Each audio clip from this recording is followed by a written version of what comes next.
சமூக நீதினு பேசக்கூடிய ஒரு அரசியல் கட்சிகள் கூட கொடுக்க தயங்குவதை நாம் தமிழர் கட்சி சாத்தியப்படுத்தியிருக்கு. பொது தொகுதியில் 7 ஷெட்யூல் கேஸ்ட் பட்டியல் சமூக மக்களுக்கான வாய்ப்பு வழங்கினால, குறிப்பாக 4 பறையருக்கு, 2 தேவேந்திரருக்கு, 1 பழங்குடிக்கு.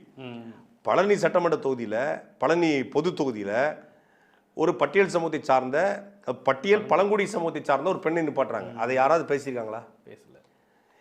அண்ணன் சீமான் எழுப்புற கேள்வினா, பழனியிலும் முருகன் இருக்காரு, அவனே வந்து ஒரு மலையிலிருந்து வந்தவன் தான், அவன் வந்து குறிஞ்சிரத்தோட தலைவன் தான், அவன் குறமகள் வள்ளியை திருமணம் செய்து அவனும் ஒரு குறவனாகத்தான் இருக்க வாய்ப்பு இருக்கிறது. அப்போ அவன் இந்த தமிழ்நாட்டுக்கு தலைவனாக இறைவனாக இருக்கிறான்.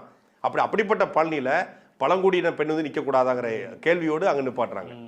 அதே போல் தேவேந்திர குல வேளாளர்கள் கூடிய பட்டியல் சமூகத்தில் இருந்தாலும் உங்கள் பட்டியல் வெளியேற்றம் கேட்டுட்டு இருக்காங்க. தமிழ்நாட்டுடைய பெரும்பான்மை சமூகம் அவங்க இன்னைக்கு வந்து குறிப்பிட்ட தனித்தொகுதியில் மட்டும்தான் நிற்க முடியுங்கிற சூழல் இருக்கு. அவருக்கு தனித்தொகுதியிலும் வாய்ப்புகள் வழங்கப்பட்டு பொது தொகுதியில் 2 இடத்துல தேவேந்திர குல வேளாளரை முதல் முறையாக பறையராக இருக்கக்கூடிய ஆதித்தமிழர் தலித் தெளிமுறை கூட திருச்சியில் அம்மையார் ஜெயலலிதா நிப்பாட்டினாங்க. ஆனால் தேவேந்திர குல வேளாளர்கள் பொது தொகுதியில் நிப்பாட்டப்படவே இல்லை. முதல் முறையாக அண்ணன் சீமான் நிப்பாட்டியிருக்காரு.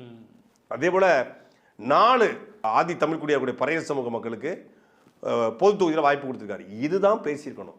இதை தாண்டி பொது தொகுதியில் ஆதி தமிழ் குடியிலே பொது தொகுதியில் நிப்பாட்டுவது அண்ணன் சீமான் தொடர்ச்சியாக பண்ணுறாரு.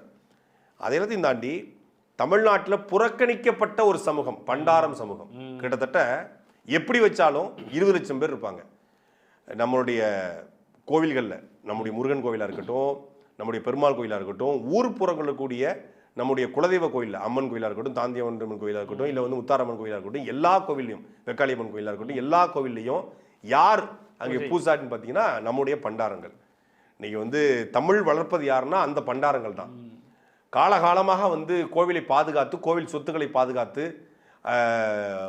வருமானமே இல்லாத கோயிலில் கூட தட்டை நீட்டாமல் 3 வேளை பூஜை செய்து அந்த மக்களுக்காக இருக்கக்கூடியவங்க கோவில் பண்டாரங்கள், தமிழ் வளர்த்தவர்கள். அந்த பண்டாரங்களுக்கு முக்கியத்துவம் தரும் சொல்லி பண்டாரம் சமூகத்தை வந்து நாம் தமிழ் கட்சி வேட்பாளராக களத்தில் இறக்கியிருக்கிறது. அதே போல ஆசாரி சமூகம் எத்தனையோ அரசியல் கட்சியில் இருக்காங்க, ஆனால் வந்து இந்த மாதிரி முன்னிலைப்படுத்தப்பட்டது கிடையாது வேட்பாளராக. அதுவும் தமிழ் ஆசாரிகள். இன்னைக்கு தமிழ் ஆசாரிகள் வந்து ஒரு காலத்தில் பார்த்தீங்கன்னா நகை செய்யணும் ஆசாரி தான், வெள்ளியா ஆசாரி தான், இரும்பா ஆசாரி தான், அருவாடிக்கல் ஆரம்பிச்சு நகை செய்யறது எல்லாமே ஆசாரி தான் செஞ்சாங்க, கலைப்பொருட்கள் ஆசாரி தான் இருந்தாங்க. இன்னைக்கு அந்த சமூகம் வந்து முழுக்க முழுக்க புறக்கணிக்கப்பட்டு அந்த தொழில் நசுக்கப்பட்டு இன்னைக்கு நவநாகரிக அணிகலன்கள் வந்துருச்சு, மிஷினரி வந்துருச்சு, வட இந்தியர்கள் உள்ள வந்துட்டாங்க, எல்லாம் பறி போயிடுச்சு. அப்போ அந்த சூழ்நிலை அவங்களுக்கு அரசியல் அங்கீகாரமும் பறிக்கப்பட்டிருக்கும் போது ஆசாரி சமூகத்துக்கான வாய்ப்பை அண்ணன் சீமான் வழங்குறாரு. குயவர் சமூகம் அவங்களுக்கான வாய்ப்பை வழங்குறாங்க. இப்போ அதைத்தான் நீங்க பேசணும். குயவருக்கு ஏன் குயவர் கொடுத்துருக்காரு, நாவிதருக்கு கொடுத்துருக்காரு, பண்டாரத்துக்கு கொடுத்துருக்காரு, ஆசாரிக்கு கொடுத்துருக்காரு. அதான் நாவிதர் சமூகம், மருத்துவர் சமூகம், அவங்களுக்கு வாய்ப்பு வழங்கப்பட்டிருக்கு. இப்படி சமூகத்தில் கீழ்நிலையில் இருந்தவர்கள் எல்லாம் கையை பிடிச்சி மேலே தூக்குறார் சீமான் அவர்கள். அதே போல சமூக நீதி பரிந்துரைப்பில் தமிழ்நாட்டில் 3 விழுக்காடு பிராமணர்கள் இருக்காங்க. அவங்களும் இந்த மண்ணின் மக்கள் தானே. இந்த மண்ணுக்கு வந்து வரி செலுத்துறாங்க, வாக்கு செலுத்துறாங்க, எல்லாம் பண்றாங்க. எல்லா பிராமணர்களுமே தமிழுக்கு எதிராக, தமிழ் இனத்துக்கு எதிராக, தமிழ் மொழிக்கு எதிராக இருந்திருக்காங்களா? இல்லை. தமிழ் வளர்த்த பிராமணர்கள் எத்தனையோ பேர் இருக்காங்க. சொல்லப்போனா வந்து இங்க இருக்கக்கூடிய இந்த திராவிட கும்பலை விட தமிழருக்குமாக தொண்டாற்றியர்கள் பிராமணர்கள் இருக்காங்க.